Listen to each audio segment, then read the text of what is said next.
Universidades y rectores participan en la mesa social COVID-19 conformada por el gobierno, entregando las recomendaciones y medidas para enfrentar a la crisis sanitaria. La Universidad de Chile va a presentar, de hecho, una propuesta respecto a la salud mental durante la próxima semana en esta instancia. ¿Cuáles serían algunas de estas medidas, estas recomendaciones para abordar el tema? Nos acompaña a esta hora en contacto el rector de la Universidad de Chile, Ennio Vivaldi. Rector Vivaldi, gracias por estos minutos. ¿Cómo está? Hola, muy bien. ¿Cómo están ustedes? Un placer. A ver, un tema que, claro, en todo lo que ha sido esta crisis sanitaria, no quiero decir que se ha descuidado, pero sí no ha estado en una de las primeras prioridades. Hay que tenerlo también como una prioridad el tema de la salud mental. ¿Cómo lo están abordando desde este plan que están preparando en la Universidad de Chile? No, absolutamente. Esto se hace en concordancia con el conjunto de la mesa social. Y para nosotros es muy importante que la población esté al tanto de los riesgos que se corren.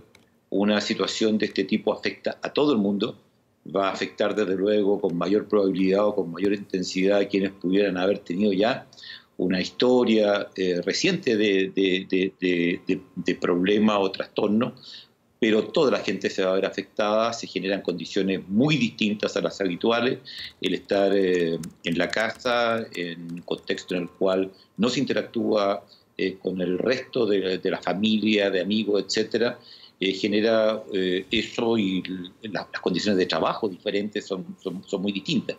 Yo creo que un problema clave es también en la vida cotidiana, encontrar el justo equilibrio entre muy responsablemente estar al tanto de lo que va ocurriendo y cumplir con todas las normativas que son absolutamente esenciales para poder enfrentar exitosamente esta amenaza terrible. Encontrar el justo equilibrio entre eso, entre estar consciente y cumplir, pero tampoco ya exagerarse la situación al punto que se transforme en algo obsesivo, que esté todo el día viendo las redes, la última noticia que llega, o que esté involucrándose emocionalmente con cualquier nota. Entonces, esa búsqueda de un equilibrio resulta clave, y a eso es una cosa central a la cual uno se propende. Es muy importante, creo, tener presente también una reflexión sobre la importancia especial que merecen los adultos mayores, la importancia especial que merecen los niños. Hay, como siempre, tremendas oportunidades, hay posibilidades de interactuar con los niños, y eso uno tiene que hacerlo con mucho cuidado, porque tampoco ellos pueden estar sobrecargados por un tema de ansiedad, que son las reacciones esperables. Y no puede haber un exceso de situaciones que generen o ansiedad o repetición. Es una gran oportunidad también para ustedes, para el mundo de la televisión, de llegar con mensajes educativos, con programas que a los niños los formen, les dé seguridad y tranquilidad. Son algunas de estas cosas que están orientadas a la población general, que es la que nosotros hemos preparado de la Universidad de Chile. Vamos a recoger, desde luego, todos los insumos que nos envíen de otras universidades, y vamos a configurar, y estaremos, espero, el próximo martes en condiciones de que la mesa lo haga suyo y lo dé a conocer a todo Chile. De hecho, ya desde ahora hemos puesto un excelente video que generó el Departamento de Psiquiatría Oriente de la Facultad de Medicina de nuestra universidad, y ya debería estar rápidamente a disposición de todo el mundo por YouTube. O sea, de hecho lo está, digamos, los links pueden quedar a disposición ahora. Eso. Rector, claro, los puntos, lo llevo a esta pregunta. ¿Qué es lo más urgente con respecto a la salud mental? Considerando también otro aspecto, pensando antes de esta crisis sanitaria, antes de la pandemia, ya hay un importante debe, lo dicen todos los expertos, todos los especialistas, con respecto a la salud mental en Chile. ¿Cuáles son los focos clave y lo más urgente en estos minutos de pandemia? Mire, si me permite una imagen, ya, si una casa está mal construida, usted no va a vivir bien en ella. Pero si viene un terremoto, lo mal construida que estaba la casa se hace mucho más evidente en ese momento. Y eso es válido para esta crisis desde muchos puntos de vista, no solamente de la salud mental. Ya el descuido crónico que ha habido por salud mental, tenemos que reflexionar sobre la salud pública en general, la salud mental muy en especial, y la atención que le hemos prestado a esas dimensiones. cuánto hemos hecho también de nuestra sociedad un lugar grato, habitable, de interacción, solidario, en que nos sintamos hermanados, en que tengamos un ámbito en que las humanidades tengan el rol que les corresponde, en que las artes las estemos dándole el valor que tienen, en que estemos colaborando con la investigación científica. Todo eso, y desde luego la salud mental y la reflexión sobre la salud mental, son cosas que en situaciones como esta uno cobra una conciencia que es una conciencia mucho más real, porque aquí vemos realmente las consecuencias de no habernos preocupado más de estos temas que son tan centrales y tan importantes. Y yo creo que de aquí, desde luego, que uno saca lecciones muy, muy importantes. Todo el mundo, ante la proximidad de una situación de muerte tan tremenda, tan inesperada, ¿ya? Y con tal volumen, obligatoriamente hace una reflexión sobre, entre paréntesis, aquello que es lo esencial para la universidad. ¿Cuál es el sentido de la vida? ¿Cuál es el significado de la vida? ¿Por qué hago lo que hago? ¿Por qué estudio? ¿Por qué me preparo? ¿Por qué quiero ser dentro de la sociedad? Ese sentido de la vida cobra una dimensión distinta cuando uno vive una pandemia, una epidemia, o la cifra de mortalidad terribles que escuchamos día a día. Cambia muchas veces la mirada, de hecho, rector, cuando se da este tipo de situaciones, lo que uno piensa con respecto a la vida, cómo llevar esa vida cuando tenemos una situación donde evidentemente el antagonista es la propia muerte, digamos.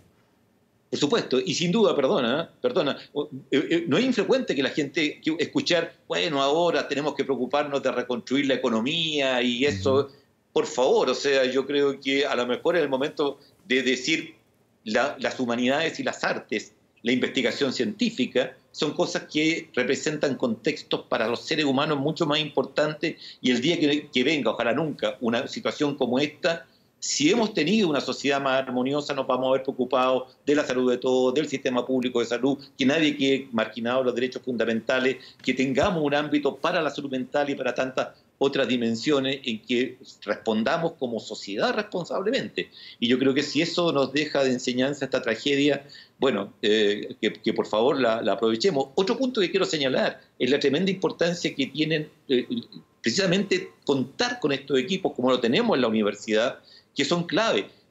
Le pongo un ejemplo. Nosotros somos capaces hoy día, a partir de los datos, si tuviéramos sobre todo datos desagregados, datos mucho más específicos, de hacer predicciones muy certeras acerca del impacto que tendrían las medidas y cómo eso ayudaría a la autoridad nacional, a la autoridad regional, a la autoridad local a tomar decisiones con respecto hacia hacer un acordonamiento, hacia hacer una cuarentena total, rector, en función de haber modelado las consecuencias que eso tiene. Y en ese insumo, le pregunto, esos insumos que emanan desde su universidad, la Universidad de Chile, ¿cuáles son las proyecciones que más se han destacado y también que se han puesto en la mesa social COVID-19? Porque justamente muchos de los actores que están en esta mesa, las universidades, alcaldes, el colegio médico, otros, ponen su mirada, su visión, sus proyecciones también, y de alguna manera eso se puede traducir en medidas de política pública inmediata. ¿Cuáles son las que se han dado desde la universidad y cómo cree usted que se ha ido trabajando en ese punto? Eso es exactamente, yo creo, la cuestión práctica, la cuestión concreta más evidente que tiene un trabajo como el de esta mesa, y es permitir ya que las decisiones se tomen con las evidencias lo más bien fundamentada posible. Hay una cosa que es obvia, que es de perogrullo y es casi como absurdo de tener que explicitarla, pero uno siempre va a querer el máximo de medidas que protejan la salud para minimizar el número de letalidad, la tasa de letalidad que pudiera tener esta epidemia. Eso es obvio. Sin embargo, uno tiene que tener la sociedad funcionando. Y el cómo uno toma con racionalidad, con los datos que tiene, con la información con la cual cuenta y la capacidad de análisis que tiene, aquellas decisiones que dicen tiene sentido disminuir, no importa la productividad, no importa la situación económica, en la medida en que estoy tomando medidas que estoy seguro van a significar salvar vidas, o por el contrario, es decir, estas cosas las podemos hacer conscientes de que el impacto que van a tener en la salud no va a ser tan relevante. Ujú. Eso, por supuesto, en el contexto que estamos siguiendo todos, Claro. las medidas que la autoridad sanitaria nos está dando. Y quiero también destacar que las universidades han hecho un gran trabajo. Nosotros hemos estado desarrollando las mascarillas faciales, hemos estado desarrollando los ventiladores mecánicos propios. Usted conoce estos prototipos que a muy bajo costo generan ventiladores mecánicos. Cada una de esas son vidas humanas que vamos a estar salvando. Nuestro hospital universitario fue totalmente reorganizado, replanteado estrictamente al servicio de combatir la pandemia. Y estamos en condiciones de aportar desde la red pública, esperamos, que nos consideran parte de la red pública, Ujú. ya como hospital de la Universidad de Chile, pero les recuerdo que es un trabajo y un esfuerzo que estamos haciendo ahí enorme. Estamos desarrollando los prototipos, estamos desarrollando nuevas formas de proteger a la población a través de mascarillas, estamos preocupados de cuidar a los que cuidan, de cuidar Sí. al personal médico en todo el país. Entonces, son tareas muy importantes que las universidades están realizando y agradezcamos que tenemos universidades, porque reconozcamos también que durante mucho tiempo la labor de las universidades probablemente ha sido algo secundario dentro de otros valores que el país, que en el contexto de las tomas de decisiones en el mundo político. Entonces eso me parece que es importante, también un motivo de reflexión, y nosotros creo que estamos y vamos a seguir aportando a combatir esta epidemia de una manera muy, muy, muy importante. Ujú. Rector, usted hablaba de las medidas que también son parte de esta conversación en la mesa social que compone usted y la Universidad de Chile, evidentemente, y otros actores. Le hago la pregunta también, en el contexto de ahora, en los datos que se conocen, en las proyecciones también que ha hecho la Universidad de Chile, ¿cómo evalúa lo que han sido las medidas de cuarentena? Poniendo también lo que ha sido la opinión de otros actores de la mesa social, los alcaldes, donde hay distintos casos donde piden cuarentenas en las comunas, algunos hablan de cuarentenas totales. El caso, por ejemplo, no está en la misma mesa, pero sí del alcalde de Independencia, que hasta el día de hoy dice, yo no entiendo todavía cuál es el criterio de que la comuna de Independencia aquí en Santiago haya tenido cuarentena y a la semana se haya levantado la cuarentena cuando aún siguen aumentando los casos de contagiados. ¿Cómo evalúa eso? Bueno, eso es exactamente el punto, ¿ya? Es una excelente pregunta y un motivo de reflexión. Yo diría, por lo menos, lo siguiente. Existen métodos por los cuales uno puede evaluar lo que cada medida que uno puede tomar, que un alcalde puede tomar, que la autoridad nacional puede tomar, cómo eso va a repercutir en la expansión y, por lo tanto, en el porcentaje de personas que cursan la enfermedad de una manera grave y, por lo tanto, en la enfermedad, en la condición de requerimientos de camas de UCI o de ventiladores mecánicos. Uno puede decir, si yo tomo esta medida y permito que la gente vaya de un lado a otro, se contacte más o menos, haga etcétera, y lo hago en modelos matemáticos, ya, que son están absolutamente a nuestra disposición, ya son, ustedes han escuchado que muchos de ellos, por ejemplo, Ferguson perfeccionó modelos de digamos, lo importante que es el impacto que una medida que se toma tenga en la tasa de contagio y la letalidad. Y eso se puede modelar perfectamente bien. Por lo tanto, la decisión de levantar o no levantar una cuarentena, generar un cordón sanitario, hacer un punto de aduana, todas esas decisiones uno puede modelarlas y decir, si tomo esta decisión o no la tomo, cuál es el impacto que va a tener. Por eso es que es tan importante que el Ministerio de Salud y el Ministerio de Ciencia, como han de hacerlo, ya le provean a los expertos de las universidades los datos que se necesitan para hacer esas modelaciones. Porque lo que el alcalde está diciendo tiene toda la razón.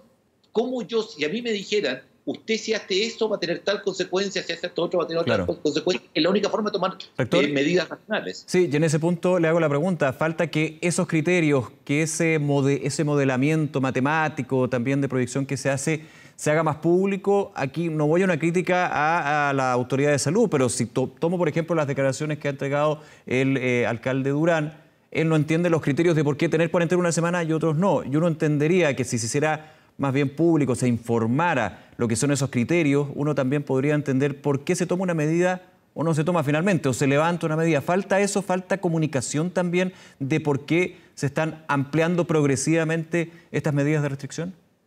Y claro, yo lo primero que diría es que estoy de acuerdo en que hay distintos niveles en los cuales se entrega la información.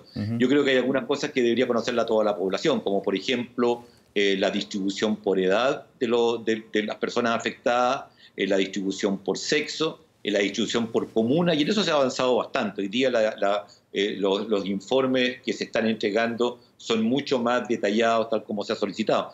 La gravedad de los pacientes podría también ser un factor muy, muy importante de conocer. Esa información debería estar disponible para todo el mundo. Ahora, la información que requieren los expertos en modelamiento, o sea, estas cosas al estilo del Imperial College, lo que hizo Ferguson, etcétera, es información más detallada y por lo tanto ahí uno no habría problema, o sea, en que esa información estuviera más restringida para ciertas personas. Ahora, la evaluación, y eso tiene toda la razón el alcalde de Independencia, uno debería decirle, mire señor alcalde, nosotros pensamos que, por supuesto que aquí nadie tiene una verdad absoluta, pero razonablemente los científicos pensamos que el que su comuna haya tenido cuarentena total por una semana tuvo tal impacto y que se va a evidenciar quizás, no hoy día, se va a evidenciar después. El levantar la cuarentena, que eso es lo que usted tiene toda la razón cuando lo plantea, el levantar la cuarentena podría tener tal o cual otro impacto, pero eso hay que modelarlo y hay que decirle conforme a lo que nosotros sabemos, ya a la forma que tenemos de anticipar las situaciones, ya nosotros podemos decir que si usted, señor alcalde de Independencia, mantiene la cuarentena, va a tener tales beneficios, si no la mantiene, va a tener tales problemas y veamos entre todos si tiene o no sentido mantener esa cuarentena. Por eso es que es tan importante contar con los datos detallados en las universidades para hacer estos modelamientos. Lo llevo también a lo que es un punto súper relevante, lo que dicen los expertos, que para ganarle a este virus, primero está el tema de aislarse socialmente, en cuarentena cuando sea necesario, evidentemente, pero también está el poder detectar rápidamente, eficazmente, cuando una persona está contagiada o no, para que no contagie a otros. Según los últimos datos, de hecho, el Hospital de la Universidad de Chile ha logrado hacer estos test y terminar con un resultado rápidamente. Hay laboratorios que, por temas de logística, por la coordinación entre un ente y otro, se demora más tiempo y finalmente es un tiempo donde la persona que puede tener COVID-19 está en contacto con otros. ¿Cómo se logra, a su juicio, con la experiencia que ha tenido la Universidad de Chile, en menor tiempo poder evidenciar si existe o no el virus en una persona? Y también cómo se debería unificar de alguna manera este criterio para también ayudar a aplanar esa curva de contagio. Exactamente, eso es clave. O sea, el que tengamos conciencia de quiénes están contagiados, eso es sumamente importante. El que hagamos en consecuencia las cuarentenas, ya sea porque nos consta que están contagiados o porque sospechamos con las diferencias de distintos niveles en los cuales se hace la cuarentena. Pero voy a su pregunta, que es clave. Tenemos que ser capaces de, ojalá, diagnosticar a un porcentaje muy significativo de quienes están hoy día contagiados. Nosotros podemos multiplicar la capacidad de nuestros laboratorios, se lo hemos ofrecido al Ministerio también, no podemos multiplicar por 4 el número de exámenes que nosotros estamos haciendo ahora, y yo creo que eso es algo que también debería estar en la atención. Creo que en eso muchas universidades, no solamente la nuestra, pero muchas universidades han puesto equipos que regularmente se destinan a otros fines, pero que son capaces de ser aplicados a este fin, al servicio, digamos, de esto, y lo están haciendo. En Iquique, en Antofagasta, en muchas partes, nuestras universidades están haciendo eso. Ahora, lo que va junto con lo que usted señala y que es tremendamente importante, bueno, una cosa que uno no debería decirla, pero bueno, lamentablemente hay que decirla, la conciencia de la persona que está contagiada, en primer lugar. Esa persona tiene que estar absolutamente consciente de que... Sí, pero el problema es cuando la persona no tiene conciencia de que está contagiada. Ahí ya no es tanto por la actitud o la irresponsabilidad o responsabilidad que tenga, sino que más bien porque es ignorante de que está portando el virus. Por supuesto, pero uno no puede dejar de decir lo otro. Digamos, por supuesto, también, obvio. Tiene que asumir esto. Ahora, de acuerdo, lo otro que es muy importante, y creo que ahí deberíamos hacer mucho más, y nosotros como universidades hemos puesto a disposición de las autoridades locales de los hospitales, tanto como las nacionales del Ministerio, ya la capacidad que tiene nuestro alumnado, nuestras comunidades en general, de contribuir a los seguimientos, que ese es un factor clave. Una cosa que ayudó mucho en muchos lugares es que una vez que uno detecta un contagio, una persona contagiada, ser capaz de monitorearlo continuamente y llamarla, no para ver si está en la casa o no está en la casa, porque se supone, por eso que quise enfatizar que hay una obvia conciencia. Además, perdona, esta conciencia es conciencia de verdad, porque es verdad que una persona de 40 años ya va a ser mucho más difícil que muera que una persona de 80, pero esa persona de 40 años puede contagiar a otra, que va a contagiar a otra, y ahí le va a llegar a una persona de 80 que sí se va a morir, ¿ya? Por lo tanto, hay una responsabilidad social, una responsabilidad de humanidad elemental al cual uno también tiene que invocar en cada ciudadano. Pero volviendo a lo anterior, nosotros deberíamos tener mucho más plataformas de seguimiento, cosa de poder ayudar a la persona, darle consejo. De repente puede que no sepan qué cosas pueden compartir, la importancia que puede tener, qué sé yo, de tener servicio, utensilio de comida, digamos, aparte, y la forma como uno garantiza el mayor aislamiento al interior del hogar. Y eso, las mesas de ayuda son muy importantes para el seguimiento de esas personas contagiadas. Pero eso es una cosa clave. Una vez que uno detecta la persona contagiada, ¿cómo optimiza que esa persona va a contagiar a su vez al menor número de personas posible? Rector Ennio Vivaldi, nuevamente muchísimas gracias por estos minutos con Canal 24 Horas. Que esté muy bien. A ustedes, muchas gracias. Hasta luego. Gracias.